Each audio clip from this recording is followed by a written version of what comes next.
Raw strength of Titan.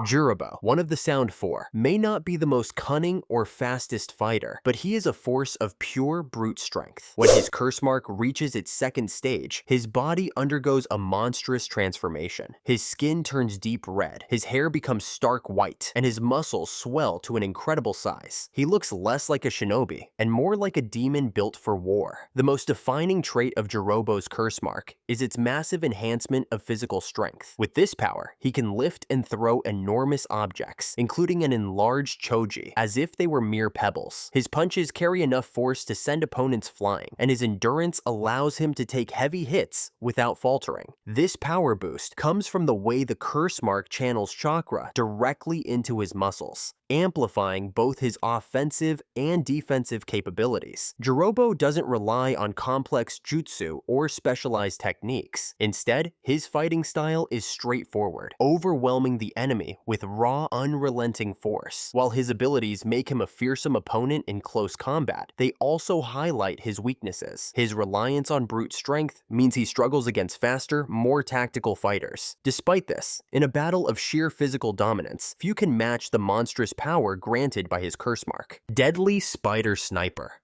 Kidomaru is a predator. With his spider-like abilities and strategic mind, he turns the battlefield into his hunting ground. When the curse mark evolves into the next stage, his transformation is grotesque, yet terrifyingly efficient. His skin darkens, his body mutates with extra arms sprouting from his back, and a third eye emerges on his forehead. This is an evolution designed for precision and lethality. The most lethal aspect of Kidomaru's curse mark lies in his giant bow and arrow technique. Unlike ordinary weapons, his bow is crafted entirely from the golden spider silk he produces, an incredibly durable and flexible substance. His arrows, infused with chakra, become so dense that they can pierce through the toughest defenses. However, the true challenge lies in drawing the bowstring. The force required is so immense that only the enhanced strength from the curse mark allows him to pull it back. This is what makes his attacks devastating. Every shot is a high-velocity projectile, capable of cutting through trees, armor, and even powerful chakra shields. The addition of his third eye turns him into the ultimate marksman. This extra eye sharpens his perception beyond human limits, calculating trajectories with perfect accuracy. Even from extreme distances, his shots become nearly impossible to evade. Combined with his natural ability to stick to walls and control his battlefield from above, he becomes an unstoppable long-range assassin. But like any predator, he has his weaknesses. While his long-range abilities are unmatched, he is far less effective in close combat. Fighters who manage to get past his web of traps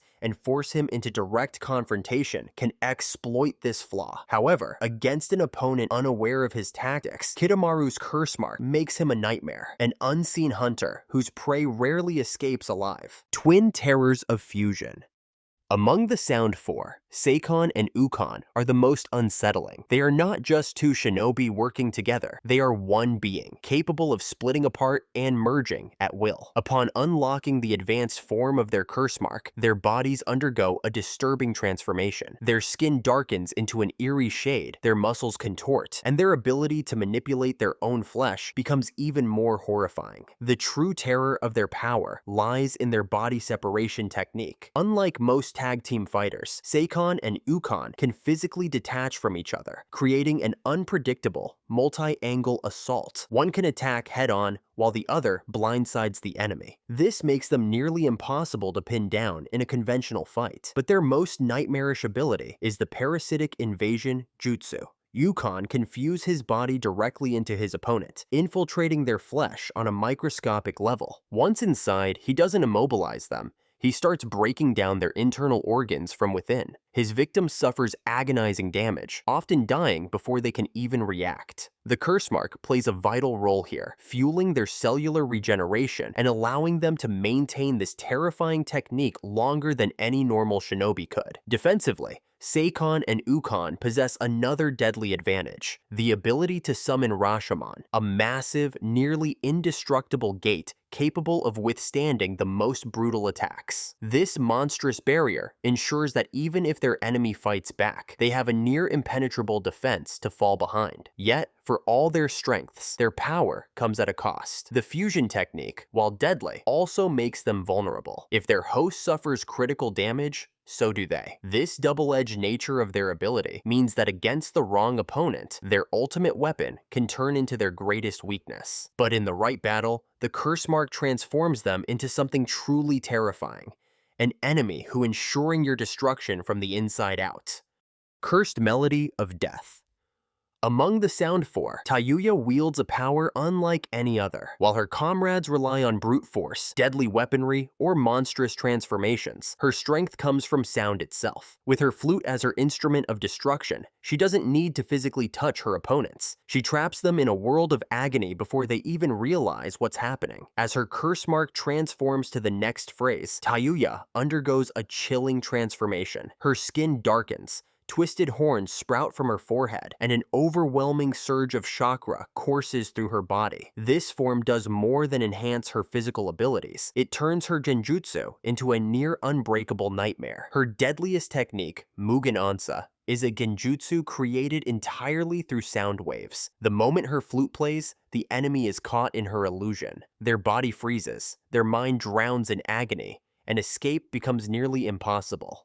Even skilled shinobi like Shikamaru struggle against it, proving just how powerful this technique becomes under the influence of the curse mark. She is a genjutsu specialist. Her physical strength is also amplified, allowing her to hold her own in direct combat. This enhancement was evident when she briefly resisted Shikamaru's shadow possession jutsu, a feat that few could achieve through sheer force alone. What makes her truly dangerous is the enhanced chakra infusion provided by the curse mark. Her genjutsu, her illusions last longer, become harder to dispel, and hit with even more intensity. Those trapped inside feel as if their body is truly being torn apart, despite the lack of physical wounds. It's a psychological assault that leaves even the strongest opponents vulnerable. However, her techniques have a major flaw.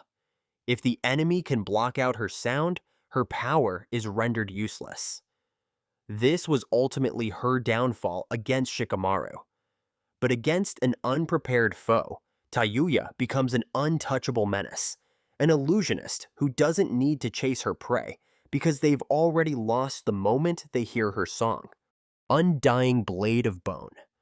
Among Orochimaru's most loyal subordinates, Kimimaro Kaguya stood as a warrior of unparalleled resilience. His devotion was absolute, his will unshakable, and his strength terrifying. Yet what made him truly fearsome was not only his combat skill, but the deadly fusion of his Shikotsu Myaku, Dead Bone Pulse, and the curse mark. This combination turned his entire body into a living weapon, capable of withstanding and executing attacks beyond human limits. When Kimimaro activated Curse Mark Stage 2, his transformation was both grotesque and awe-inspiring. His once pale skin darkened to a sickly hue, his body sprouted jagged bone protrusions, and a long, whip-like tail extended from his spine. In this form, his control over his bones became even more refined, allowing him to manipulate them with greater speed, density, and lethality. Kimimaro's power was a deadly combination of technique, adaptability, and unshakable discipline. One of his most terrifying abilities was his bone armor, a natural defense that made him nearly indestructible. He could grow an additional layer of dense bone beneath his skin, rendering most physical attacks useless. Even weapons that could pierce human flesh shattered against his reinforced skeletal structure. This natural armor, when combined with his agility and combat instinct, made him one of the most durable shinobi to ever walk the battlefield. Kimimaro offensive capabilities were equally fearsome. He could extend his bones as weapons, forming sword-like structures from his arms, spears from his ribcage, and even a deadly whip from his spine. This level of bone manipulation gave him an unpredictable fighting style. One moment, he was slicing through enemies at close range, and the next, he was striking from a distance with razor-sharp bone projectiles. His attacks were not only fast, but also impossible to anticipate, as he could regenerate and reshape his bones mid-combat to counter any opponent's strategy. However, his ultimate technique, Forest of Bones, was the pinnacle of his deadly abilities. In Curse Mark. Stage 2, Kimimaro could unleash an entire battlefield of massive bone spikes, erupting from the ground to impale anything in their path. This technique was both an offensive and defensive maneuver, turning the entire terrain into his weapon while leaving his enemies with nowhere to escape. Only the fastest and most skilled fighters had any chance of avoiding its lethal reach. However, this ability required an immense amount of chakra, making it a trump card that could only be used in the most desperate situations. Yet, despite his overwhelming strength, Kimimaro's greatest weakness was not his combat ability, but his fragile body. His terminal illness, a cruel twist of fate, robbed him of the opportunity to fully realize his potential. Even in his final battle against Rock Lee and Gaara, his willpower allowed him to keep fighting long after his body should have collapsed.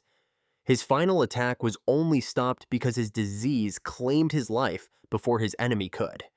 Kimimaro was a symbol of unwavering loyalty, discipline, and wasted potential. Had he been born without his illness, he could have become one of the most unstoppable forces in the shinobi world. Even in death, his legacy remained as one of the most formidable users of the curse mark, and a reminder of what happens when great power is left unfulfilled. Berserker of natural energy.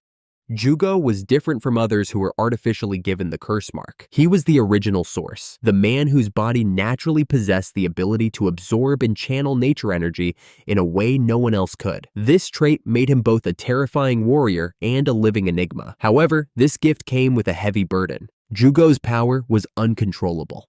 His emotions dictated his strength, and at his worst, he became nothing more than a rampaging beast, driven by bloodlust and destruction. What made Jugo unique was that he could transform parts, or even his entire body, at will, adapting his form based on the demands of battle. This ability was far more versatile than the standard curse mark, which had fixed transformations. Jugo could morph his arms into massive club-like weapons, turn his skin into hardened armor, or extend blades from his body for deadly close-range combat. Others had to enter different stages, but Jugo's transformation was fluid, allowing him to shift between offense and defense instantly. One of his most devastating techniques was his chakra propellers. By reshaping parts of his body into rotational thrusters, Jugo could launch himself at blinding speeds, delivering attacks with force comparable to explosions. When used offensively, they could generate immense impact force, sending enemies flying or even breaking through solid defenses. Combined with his monstrous strength, this made Jugo nearly unstoppable in direct combat. However, his raw power was not limited to brute force. Jugo could also release concentrated blasts of chakra, firing them as devastating projectiles capable of causing widespread destruction. This technique set him apart from other curse mark users, who relied on physical augmentation alone. While his chakra cannon required immense energy, it gave him an advantage in ranged combat, something few powerhouse fighters possessed. Despite his destructive potential, Jugo was not an inherently evil person. His violent tendencies were not driven by ambition or hatred, but by an uncontrollable rage that surged through him whenever he absorbed too much nature energy. This was the reason he sought Orochimaru, to find a way to suppress his uncontrollable urges.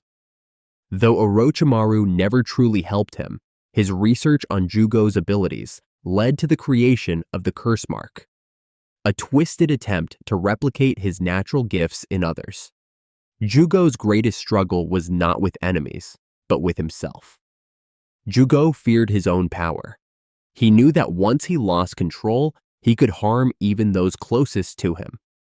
This inner battle defined his journey, making him one of the most tragic figures in the world of Naruto. Even after joining Sasuke's team, his primary goal remained the same: to find balance between his humanity and the monster within. In the end, Jugo was the living embodiment of the curse mark's raw, untamed potential. Where others sought power for glory, Jugo simply wished to exist without hurting those around him. Yet, as long as his rage remained, he would always be walking the thin line between protector and destroyer. Dark Wings of Vengeance.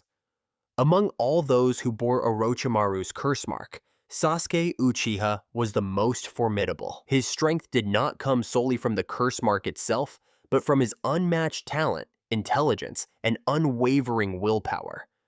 While others were consumed by its corruption, Sasuke mastered its power, bending it to his will and using it as a stepping stone toward his ultimate goal, defeating his brother, Itachi Uchiha.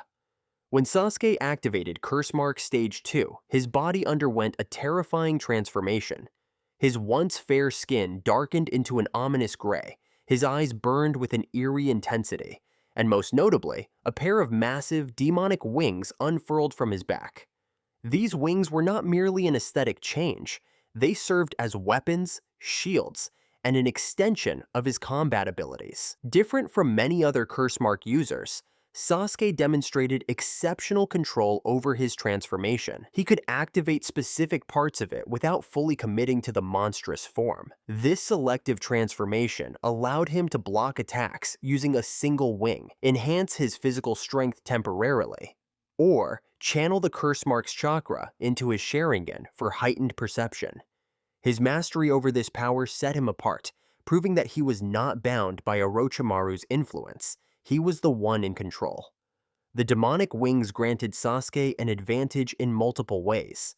They provided enhanced mobility, allowing him to glide through the air, execute mid-air maneuvers, and leap extraordinary distances. This increased agility made him one of the most elusive and unpredictable fighters on the battlefield.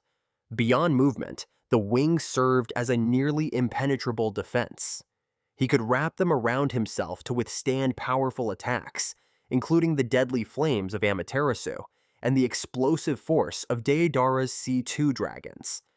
However, they were not only for defense.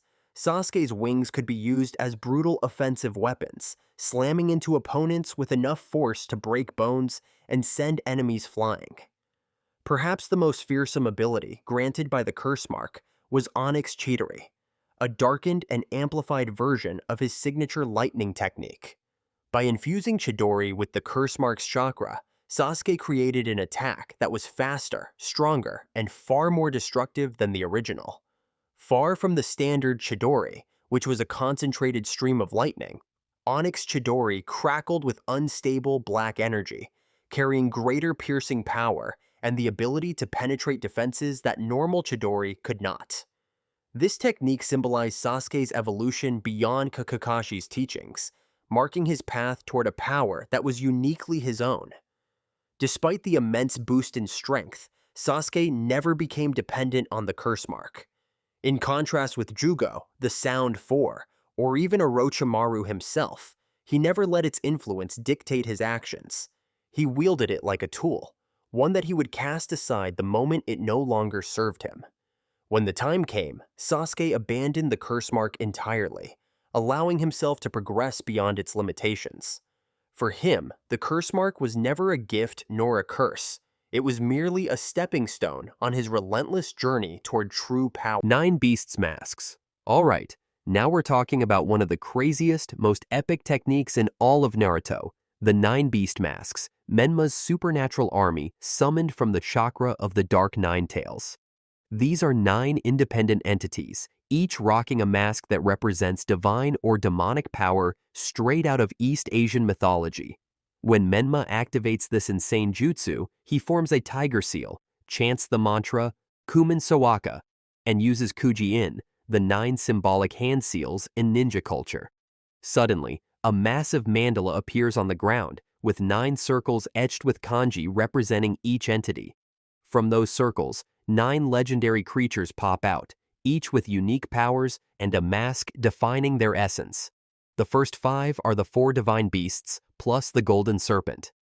Seiryu, the blue sea dragon shaped like a seahorse, can blast enemies from afar with chakra beams and move insanely fast to close in. Byakko, the sleek white tiger, is all about razor-sharp speed and physical attacks, slicing through anything like a living knife. Suzaku, the fiery phoenix, dominates the skies, raining down fire attacks from above. Genbu, the black turtle with its massive shell, is basically a mobile fortress, unbreakable in defense. And Kinja, the giant golden snake, wraps up and crushes enemies. The next 4 pack god-level power. Tenyo, the graceful female angel, swings transparent chakra ribbons like weapons, binding and beating foes with insane finesse. Shinigami, The Grim Reaper skeleton with a death scythe fires crescent-shaped energy waves that can suck out enemies' chakra, ignoring even the strongest shields. Finally, Hokuto Sennin and Nanto Sennin, the northern and southern star sages, team up to create a massive purple chakra cylinder, trapping enemies in a sealed space. The genius of this technique is in the perfect battle formation. Genbu shields, Byakko and Seiryu attack melee and ranged. Suzaku provides air support. Kinja controls enemies. Tenyo disrupts. Shinigami drains chakra, and the Sage Duo seals. This is team fighting elevated to art. If Pain had 6 bodies, Menma has 9 beasts, each brutally strong and terrifying in its own way. And here's the insane part. When defeated, these beasts don't disappear. They shrink into 9 baby one-tailed foxes, then transform back into chakra, returning to Menma and fusing into the Dark Nine-Tails. This shows they're extensions of Menma's Jinchuriki power, kinda like Naruto's clones, but on a whole new level. The masks on each beast aren't just decoration. They define the essence and role of each creature, reinforced with Dark Nine-Tails chakra, and even hold Kujian seals to maintain their existence. It's a perfect mashup of ancient myth and modern chakra, making this technique absolutely epic and terrifying as hell. The Shinigami mask. Alright, now we've got to talk about a mask that I honestly think is the scariest in all of Naruto. This is the Shinigami mask, stored in the Uzumaki clan mask archive on the outskirts of Konoha, along with 26 other masks. But bro, none of them come close to the price or power packed into this one. Just looking at it is enough to send chills down your spine. The Death God face, with its deep hollow eyes, razor-sharp teeth, and terrifying aura, screams straight-up death vibes. This isn't some mask you wear to hide your identity or look cool. When you put this on, you're literally inviting a supernatural entity to take over your body. You feel it, bro? You're voluntarily letting the Grim Reaper use you like a puppet. The Shinigami mask was made for one purpose only: to perform Shiki Fujinkai, aka unleashing the dead demon seal. And to get how insane this is, you need to know that Shiki Fujin is one of the strongest and most dangerous sealing jutsus ever. When someone uses it, they summon the Grim Reaper to seal an enemy's soul into Shinigami's belly. But here's the kicker: the user's own soul is sealed forever too. That's exactly why the 3rd and 4th Hokage had to sacrifice themselves. Bro, this is ultimate, life-ending, soul-crushing power. So how do you get those souls back? That's where the Shinigami mask really shows off. When you put this mask on, you're making a direct connection with the Grim Reaper. Shinigami takes over your body, and then you literally have to cut open your own stomach.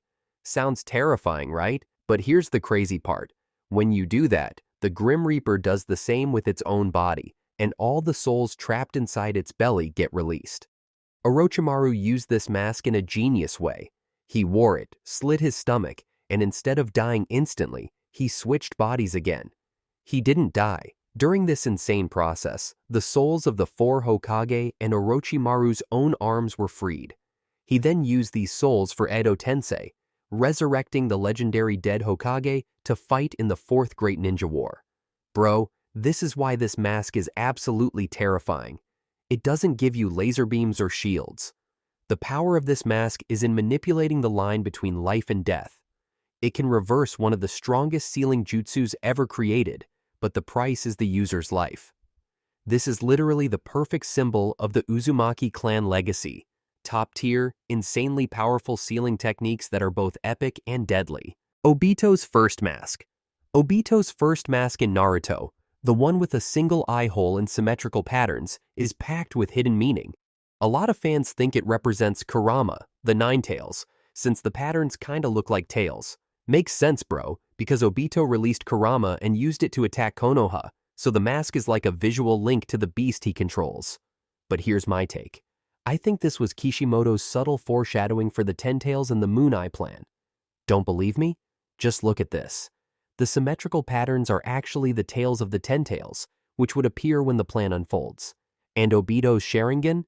It's visually linked to the Blood Moon at the end of the series. But bro, the really special mask isn't this first one. It's the second mask Obito wears, the spiral mask. Why? Remember how Byakugan couldn't see through it? That's because it's not a regular mask. Obito's spiral mask. In Naruto, Tobi's orange mask is literally the embodiment of a living entity. A weird, freaky creature born from the distortion of nature and chakra. To understand the true essence of this mask, we gotta go back to Tobi's origins, aka Guru Guru. Guru Guru was one of the first victims of the infinite Tsukuyomi. Normally, it would just be a regular white zetsu, but instead, it was used to cultivate Hashirama's DNA. So you could say, it's the result of raw primal chakra mixed with human influence.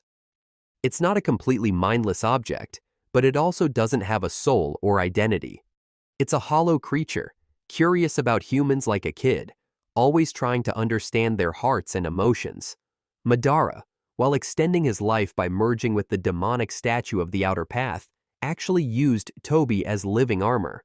Guru Guru enveloped Madara, becoming his arms and legs, letting him move and act like a young, strong man. Yeah, bro, think about it. How else could old, frail Madara reach Nagato and transplant the Rinnegan? On top of that, Guru Guru can change shape, adapt to human bodies, and even sustain life in others, a biological power way beyond human limits. Bro, this isn't just a mask. It's a living, shape-shifting, life-supporting weapon. When Obito fell into Madara's cave, Tobi continued to act as living armor, helping him heal and fight. But here's the wild part. After Obito fully recovered, Tobi didn't return to Madara. Instead, it transformed itself, shrinking down into a single-eyed wooden mask. Bro, this process is just like a wood clone turning into a seed, showing that Tobi can compress its chakra and biological structure into a tiny object while still keeping consciousness and functionality. Honestly, maybe that goofy, childish personality Obito showed early in Akatsuki was actually Guru Guru talking for him. This mask didn't just hide Obito's real face, it also blocked any visual jutsu from seeing through it, something super rare in the ninja world. This proves the mask is a living chakra shield, able to interact with powerful visual abilities like Sharingan or Byakugan. Finally, when the mask was broken during the fight with Konan, Guru Guru wasn't really destroyed, but Obito had to forge a new mask to replace it. And then we have Obito's white mask. This time, it's no longer living Tobi, it's a pure mask. The patterns are just a mix of the Rinnegan design and the Tomoe from the Sharingan. You know, back then Obito had both eyes, so it makes total sense. The color shift also marks a major transition, from hiding in the shadows to facing the world head-on, from silent manipulation to full-on open war. Bro, this mask isn't just style, it's a statement of raw, aggressive ninja power, screaming that Obito's done playing and ready to destroy. Kedoin Clan's mask. Alright, check this out. This mask is one of those ninja tools that almost nobody notices, but it actually hides one of the sneakily OP transformation techniques in the Naruto world. This is the mask of the Kedoin clan, a shadowy crew that moves like real-life ghosts. At first glance, it looks pretty simple.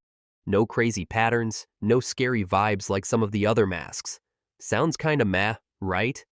But hold up, let me tell you why this thing is actually insane. See, most ninjas use Henge no Jutsu, the basic transformation jutsu that literally anyone can bust with a single punch. But the Kedoin mask takes it next level. It lets the user create a perfect, flawless copy of someone, so precise that not even Ninken, ninja dogs with insane noses, can tell the difference. Crazy, right? Even the target's closest friends will get completely fooled. And the way it works, bro, it's weird, but dope. The user has to hang close to the target for a while, watching them, memorizing every tiny detail of their appearance. Then, when they activate the mask, their eyes start glowing with this spooky, otherworldly light, and the transformation kicks in.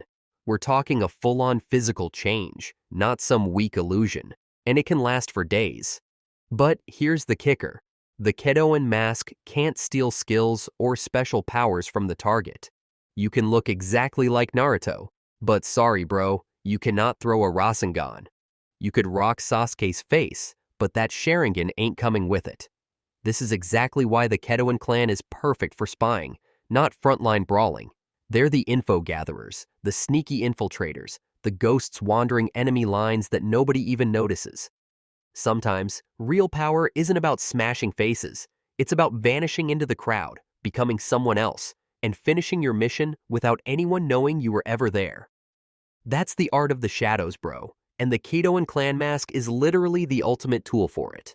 Box of Ultimate Bliss's masks. Alright, now we're talking about what I call one of the straight-up scariest items in all of Naruto. And no, this isn't a mask you slap on your face. This is 4 massive demon faces carved onto the blissful box, a cursed relic from the Six Paths era, chilling in Kusagakure.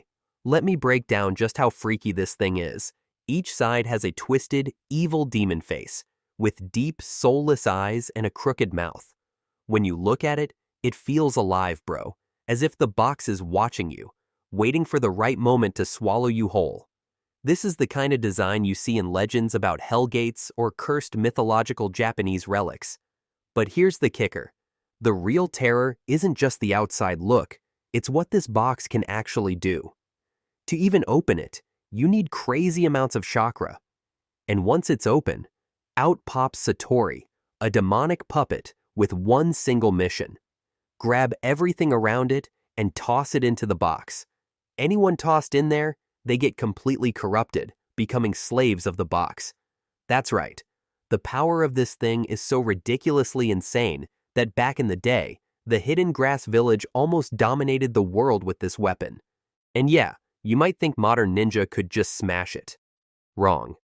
Naruto, in Sage mode, with his giant Rasengan and chakra-pumped punches, hit it hard as hell and didn't even scratch it. Even Muku, trapped inside for 10 years, tried to break it from within. No dice. This shows that the box is protected by some insane supernatural force, way beyond anything even modern ninja can handle. The demon faces on the box are basically a symbol of pure terror and absolute power that this thing holds. When the big ninja villages found out about it, they literally paused all their wars to deal with this insane threat together. That's when you know you're not facing a regular enemy, bro. This is the kind of thing that could end everything if it's not controlled. In the end, nobody could actually handle it. So Killer Bee just dropped the box into the ocean currents around Hozuki Castle Island, making sure it would never be used again. Boom. Problem solved, sorta. Kakuzu's 4 masks. Alright, now we're talking about one of the most terrifying Akatsuki members ever. Kakuzu, the ninja who lived almost a century by stealing other people's hearts, and the 4 masks on his back? That's where he stores all those stolen hearts. Bro, these aren't just accessories. They're living weapons, independent entities that can split off and fight alongside him. Let me paint the full picture for you. Kakuzu has 4 masks, each representing a different elemental chakra. The fire mask looks like a ferocious demon tiger. The lightning mask is a twisted, scary humanoid face. The water mask is like a creature with a creepy beak, and the wind mask is some 4-legged thing with thin spiderweb wings. All of them are connected to Kakuzu's body by black chakra threads, and bro, it's absolutely grotesque. Here's the genius part. Kakuzu can detach the masks from his body and turn them into independent warriors. Each mask carries a heart with its own elemental chakra, letting them use crazy powerful jutsu. The fire mask can spew massive flames with Keiton Zukoku. The lightning mask shoots piercing bolts with Reiten Jian. The wind mask creates destructive pressure tornadoes with Futon Atsugai. And bro, that's just when they're attacking individually. The really scary stuff happens when Kakuzu combines his masks. He can have the fire mask and wind mask attack at the same time, creating a combined fire-wind assault that's almost impossible to stop. The wind supercharges the flames, turning a strong attack into a full-on destructive blast. Bro, that's exactly why Kakuzu is so insanely dangerous. He's acutely not just fighting solo, he's got a full elemental army backing him up. But there's another aspect of these masks that most people don't even realize. They're basically Kakuzu's life support system. Each heart inside the masks lets him survive lethal attacks. When Kakuzu gets killed, one of the masks can sacrifice itself to bring him back. We actually see this when the lightning mask merges back into Kakuzu after he gets defeated the first time. This means that to truly kill Kakuzu, you've got to destroy all 5 hearts, including the original heart inside his body. These masks perfectly reflect Kakuzu's life philosophy. He's all about money and power, stealing from others to keep himself alive. Every heart he takes from a strong ninja represents a life stolen, a story ended, just so his story can keep going. Bro, that's pure survival and greed manifested in living weapons, absolutely ruthless and terrifying. When Team Asuma faced Kakuzu, they were literally up against 5 opponents at once. The 4 masks attacked from all directions, each with a different elemental power, while Kakuzu controlled everything with his chakra threads. Bro, it was a straight-up desperate battle. Only thanks to the perfect combo of Naruto with his Rasen Shuriken and Kakashi with Raikiri were they able to destroy each mask one by one and finally take Kakuzu down. Anbu mask. When you think about shadowy ninja in Naruto, you can't ignore the Anbu, and their most iconic symbols are those ceramic masks shaped like animals. Tigers, foxes, birds, snakes, each mask has its own design, but they all keep that uniform, mysterious Anbu vibe. Think of it like a dress code for ninjas working in the shadows. Anbu are elite secret ops, handling missions no one else wants to touch. Assassinations, spying, protecting the Kage, and even the dirty work that keeps the village alive. They do the things that need to be done but never get credit, which is why their identities must stay absolutely secret. The Anbu mask does more than just hide your face, it erases the person behind it. Once you put it on, you're not yourself anymore. You become a codename, a number, a ghost in the night. Kakashi was Hound, Itachi was Weasel, Yamato was Tenzo. Their real names mean nothing when the mask is on. It protects them from revenge, protects their families, and most importantly, it lets them do what normal ninja can't without taking the personal hit. If you look at Itachi, you see the true meaning of the Anbu mask. He joined Anbu at a super young age, wore the mask, and carried out brutal, secret missions that no one ever knew about. He even followed orders to wipe out his own clan while wearing that mask, and the village never knew the truth.